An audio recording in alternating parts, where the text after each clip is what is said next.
تو نے جھوٹ بولا اللہ تجھے جہنم میں ڈالے گا، یہ بھی فیصلہ میرے تیرے ہاتھ میں نہیں ہے، کیا پتا یہ توبہ کر لے ولایت کا درجہ بھی پا لے، ایسی توبہ کر لے، ہمیں پتہ نہیں ہے نا کہ اللہ پاک کی خفیہ تدبیر کس کے بارے میں کیا ہے۔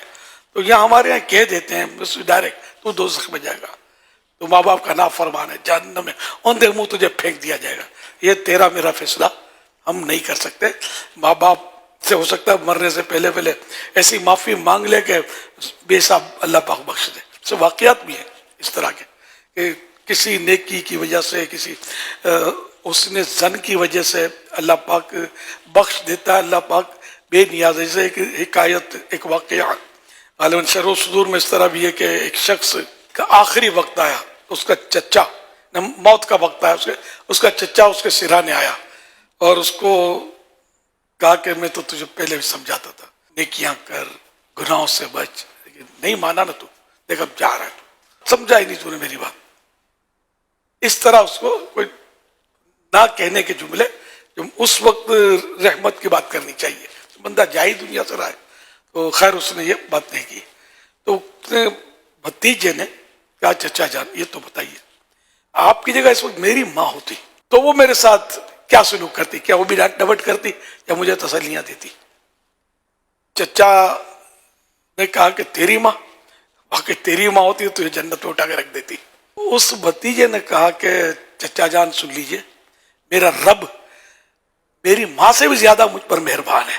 یہ کہا اس کا دم نکل گیا، روح قبض ہو گئی۔ اب وہ جب تدفین ہوئی تو چچا جب آخری اینٹ رکھ رہا تھا قبر پر تو وہ اینٹ قبر پہ گر گئی، وہ دیکھ کر چونکا کہ وہ قبر حد نظر تک پھیل گئی تھی۔ تو اس کا وہ آخری جملہ جو تھا نا کہ میرا رب مجھ پر میری ماں سے بھی بڑھ کر مہربان ہے، اور یہ حقیقت بھی ہے، حقیقت بھی ہے کہ ماں باپ سے بڑھ کر مہربان ہے ہمارا رب۔ یہ اس کی بات اللہ پاک کو پسند آ گئی۔ اسی طرح اور بھی اس طرح کے واقعات ہیں کہ تو اللہ کی رحمت بہت بڑی ہے۔ ہمیں کسی کو بھی یہ حق نہیں، رائٹ نہیں کہ ہم اس فرد کو رحمت سے مایوس کر دیں۔ اللہ کی رحمت قیمت نہیں مانگتی، کوسٹ پرائس نہیں مانگتی، اللہ کی رحمت بہانے ڈھونڈتی ہے۔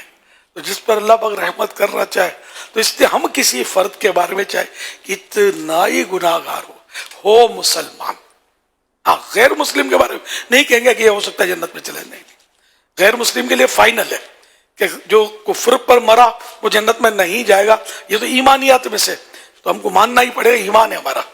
باقی رہا مسلمان، چاہے کبھی زندگی میں ایک بھی سجدہ نہ کیا، بھی نماز نہیں پڑھی، شراب کے نشے میں مرا، ایک بات ہے، تھا مسلمان، ہم اس کے بارے میں فیصلہ کرنے والے کون ہوتے ہیں کہ یہ معاذ اللہ جہنمی ہے؟ نہیں، ہمیں اپنی خیر منانی ہے کہ بعض اوقات بڑے سے بڑے نیک بندہ جو نظر آ رہا ہوتا ہے، چھوٹے سے گناہ پر اللہ پاک پکڑ کر چاہے تو اس کو جہنم میں ڈال دے، یہ اس کی مرضی پر ہے، اس کی مشیت پر ہے۔